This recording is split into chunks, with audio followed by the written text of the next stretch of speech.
हाय, कैसे हैं आप सब। उम्मीद है आप सब अच्छे होंगे। आज हम फिर हाजिर हैं आपके अगले क्लास को लेके, और बिना समय गंवाए बिना लेट लतीफ़ी के आइए पढ़ते हैं आज का वर्ड्स पावर। देखिए क्या है आज के वर्ड्स पावर में, कुछ खास है ना। तो चलिए, आज का जो हमारा पहला वर्ड है वो है डिजास्टर। डिजास्टर जैसा कि आपको पता है इसका मतलब होता है आपदा। आपदा मतलब कि कुछ ऐसी घटना जो नेचर के द्वारा हो जाए, अचानक हो जाए, है ना, तो उसको हम आपदा कहते हैं। जैसे मेरा एक सेंटेंस है, आपदा। So many people died in Bihar every year due to natural disaster. बहुत सारे लोग क्या होते हैं, मर जाते हैं बिहार में every year due to natural disaster, मतलब प्राकृतिक आपदा के कारण बहुत सारे लोग क्या होते हैं बिहार में मर जाते हैं हर साल। ऐसे भी देखो आप कि बाढ़ की संभावना है, जैसे बारिश हो रही है तो बाढ़ आ सकता है। इससे क्या होगा कि बहुत सारे लोग जो हैं, बाढ़ग्रस्त इलाका जो है वहाँ पे बहुत सारे लोग प्रभावित होंगे। That is a kind of disaster. कभी कभी क्या होगा, उससे बहुत सारे लोग मरेंगे, है ना। कभी कभी ऐसा होता है, हर साल ऐसा होता है, कहीं सुखाड़ से तो कहीं बाढ़ से बिहार में हर साल लोग मरते हैं। तो ये पहला सेंटेंस, डिस्गस्टिंग। जब कोई चीज़ बेकार हो, घिनौनी हरकत नहीं बोलते हैं, कितना घिनौना हरकत है तुम्हारा, कितना गंदा काम करते हो, कितना गंदा स्मेल है, कितना गंदा सिस्टम है, कितना गंदा आदमी है। गंदा आदमी कहने का मतलब दिखने में नहीं, गंदा आदमी मतलब उसके काम में गंदगी है, वो इतना गंदा करता है। मतलब कैसे, मतलब काम गंदा करने का मतलब कि उसका जो एक्टिविटी है, जो बर्ताव है वो कितना गंदा है, तो बोलते हैं डिस्गस्टिंग, है ना। तो क्या यूज़ करते हैं, वर्ड है डिस्गस्टिंग। स्मेल, यहाँ पे स्मेल की बात करी गई है, कितना ख़राब गंध आ रहा है, तो क्या यूज़ करते हैं, वर्ड है डिस्गस्टिंग स्मेल, है ना। कितनी ख़राब गंध है, भयानक गंदा वाला। Right, moving towards the third one. तीसरा जो हमारा वर्ड है that is the doubt. Doubt का मतलब क्या होता है, शक। अगर आपको कोई शक है तो मेरे पास आइए, है ना। If you have any doubt you can ask. अगर कोई आपको डाउट है तो आप क्या कर सकते हैं, सवाल पूछ सकते हैं, है ना। आपको कोई अगर डाउट है तो you can ask. Drag, drag का मतलब होता है क्या, खींचना। अगर आप वो खींच के ले जाए तो क्या होता है, दैट इज़ कॉल्ड ड्रैग। कह रहे हैं ही ग्रैब्ड हर आर्म, उसने उसका आर्म मतलब बाँह, और ग्रैब्ड मतलब पकड़ना। He grabbed her arm and dragged हो गया V2, and dragged her into the room.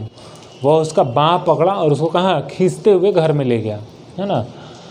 That is efficient. हमारा जो पांचवा वर्ड है इफ़िशियंट, मतलब होता है कुशल, मतलब आप किसी भी काम में दक्ष हैं, इफ़िशियंट हैं, दक्ष हैं, कहा जाता है ना, आप काम में दक्ष हैं, दैट इज़ कॉल्ड इफ़िशियंट।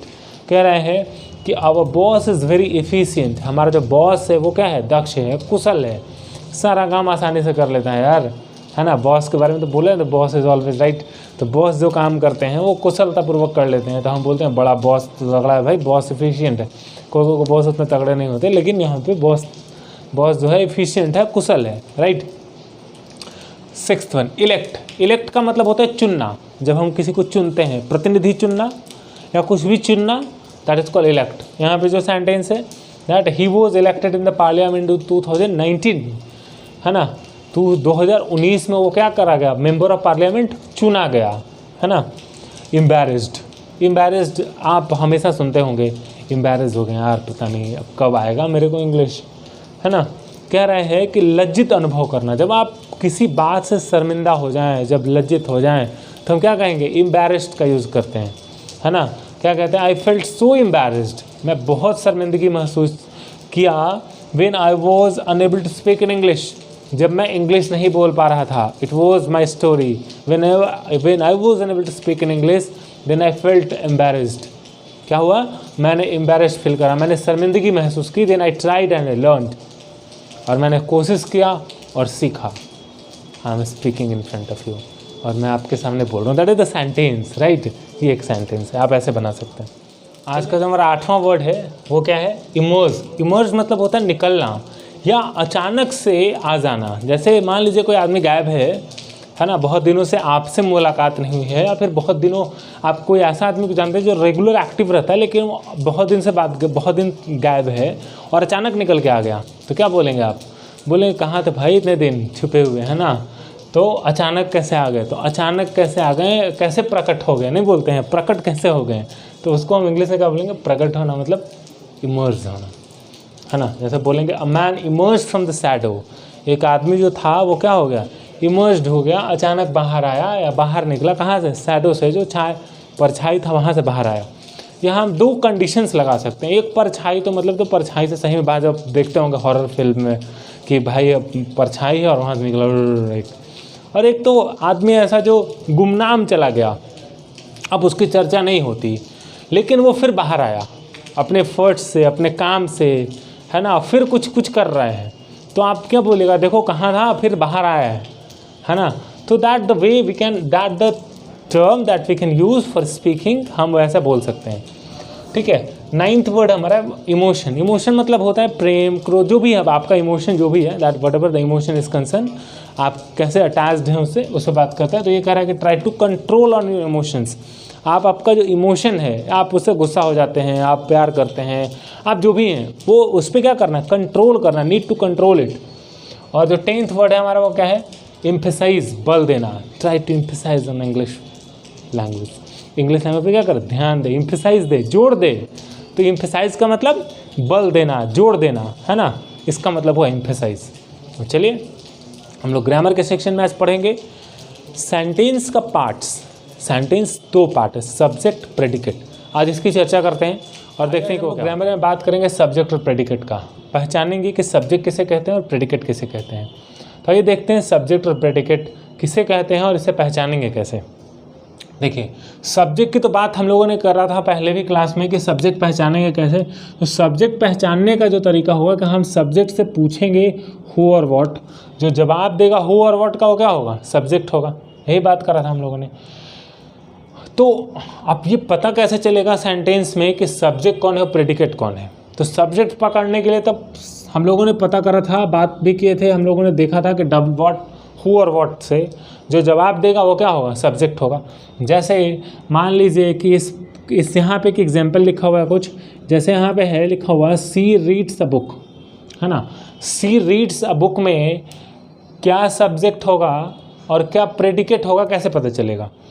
कौन सा पार्ट सब्जेक्ट होगा, कौन सा पार्ट प्रेडिकेट होगा, कैसे पता चलेगा। तो इसको पता करने के लिए हम लोग क्या करेंगे, हम लोग एक तरीका अपनाएंगे। हम लोग सबसे पहले वर्ब का खोज करेंगे कि इसमें वर्ब कौन सा है। देखिए पहला जो हमारा इसमें वर्ब जो है वो रीड है ना। तो रीड के इस साइड जो शी है ना, ये क्या कर रहा है, आंसर कर रहा है हु रीड्स द बुक, तो she reads the book, right. तो जो सी है हमारा वो क्या हो गया, सब्जेक्ट है ना। वर्ब पिक कर लिया ऑलरेडी। आप क्या कह रहे हैं, what the subject is doing, subject is reading a book. Subject जो है शी वो क्या कर रहा है, वो किताब पढ़ रहे हैं, रीडिंग अ बुक। तो वर्ब पिक करने के बाद इधर रीडिंग अ बुक जो है ये कंप्लीट क्या है, ये प्रेडिकेट है। क्या है, प्रेडिकेट, कंप्लीट प्रेडिकेट है। ठीक है। जैसे the dog at a bone, यहाँ पे एट जो है वर्ब है, पहले क्या करना है, अपना सब्जेक्ट वर्ब चूज करना है। यहाँ जो डॉग है ये हो गया सब्जेक्ट, और एट अ बोन पूरा जो हो गया वो क्या हो गया, हमारा प्रेडिकेट हो गया। इसी तरीके से द डॉग वॉज बार्किंग, वहाँ वॉज जो है वो वर्ब है, बार्किंग जो है वो हमारा क्या है, द डॉग वॉज बार्किंग। अब यहाँ पे देखिए द डॉग वॉज बार्किंग, तो वॉज बार्किंग ये जो पूरा कंप्लीट यहाँ पे है, द डॉग वॉज बार्किंग, ये हो गया हमारा क्या, प्रेडिकेट, और द डॉग क्या हो गया, subject. He is reading a book, तो ही इज से इधर चले, इज रीडिंग अ बुक, ये पूरा का पूरा प्रेडिकेट हो गया, और ही जो हमारा क्या हो गया, वो सब्जेक्ट हो गया, राइट। तो करना क्या है ना, इसको हम पहचानेंगे कैसे, तो टेक्निक क्या है, व्हाट इज द टेक्निक, तो आइए उस पर बात करते हैं। आइडेंटिफाई द वर्ब, सबसे पहले हम वर्ब को आइडेंटिफाई कर लेंगे, है ना, यही किया ना अभी तक, आइडेंटिफाई द वर्ब, वर्ब को आइडेंटिफाई करेंगे। दूसरा आस्क द क्वेश्चन, क्वेश्चन पूछेंगे किससे, हु और what before the verb, verb के जो बिफोर है उससे किससे क्या सवाल पूछेंगे, हु और व्हाट का, है ना, क्या सवाल पूछेंगे, हु और व्हाट का। और answer of the question gives the subject, और जो सवाल का आंसर दे वो क्या होगा, सब्जेक्ट होगा, है ना। Answer of the question gives the subject, और जो, और तीसरा क्या होगा, यहाँ पे तो जो है वो हु और व्हाट का जो बिफोर से उससे क्वेश्चन करेंगे, वो हमारा सब्जेक्ट का जवाब दे रहा है। लेकिन आंसर द क्वेश्चन, जो ये आंसर दे रहा है कि वो क्या कर रहा है, मतलब what the subject is doing, वो क्या हो जाएगा, पूरा का पूरा प्रेडिकेट होगा। वर्ब से लेके उधर का जो पूरा सेंटेंस होगा क्या होगा, प्रेडिकेट होगा। वर्ब से इधर वाला जो सेंटेंस होगा बिफोर, वो वाला क्या होगा, वो हमारा सब्जेक्ट होगा। आइए देखते हैं कुछ और एग्जाम्पल। जैसे यहाँ पे लिखा हुआ है Ravi is a honest boy, है ना। तो यहाँ पे क्या करना है, हमें आइडेंटिफाई करना है वर्ब, इज़ ए वर्ब, है ना। Who is honest, Ravi is honest. यहाँ पे रवि क्या हो गया, सब्जेक्ट हो गया। इज़ ए ऑनेस्ट बॉय, ये पूरा का पूरा क्या हो गया, प्रेडिकेट हो गया। Honesty is the best policy, is जो है हमारा क्या है, सब्जेक्ट है, सॉरी वर्ब है, नॉट ए सब्जेक्ट। इज जो है क्या है, वर्ब है। इधर ऑनेस्टी क्या हो गया हमारा, क्या हो गया, द बेस्ट पॉलिसी, प्रेडिकेट हो गया। इसी तरीके से I am listening to music, यहाँ क्या है, I am listening to music. Am जो हो गया क्या हो गया, यहाँ से इधर लिसनिंग टू म्यूजिक, सारा का सारा प्रेडिकेट। एम जो है वर्ब और आई क्या हो गया, subject. On the top of the, इसमें बताना है आपको, जैसे यहाँ लिखा हुआ है on the top of the tree lives a crow. On the top of the tree lives a crow, इसमें सब्जेक्ट, इसमें वर्ब क्या है, इसमें सब्जेक्ट कैसे है, कैसे पता चलेगा। तो देखिए यहाँ पे क्या कह रहा है, on the top of the tree lives a crow. इसमें वर्ब कौन से, कैसे पकड़ेंगे, वर्ब कहाँ है, यहाँ वर्ब है, this one is the verb, है ना। हु लिव्स, तो क्रो लिव्स, यहाँ पे होगा क्रो क्या हो गया, हमारा सब्जेक्ट हो गया। तो जरूरी नहीं कि सेंटेंस में पहले ही सब्जेक्ट होगा, है ना, ऐसा नहीं है, ठीक है। यहाँ कौन लिव्स, तो क्रो लिव्स, राइट।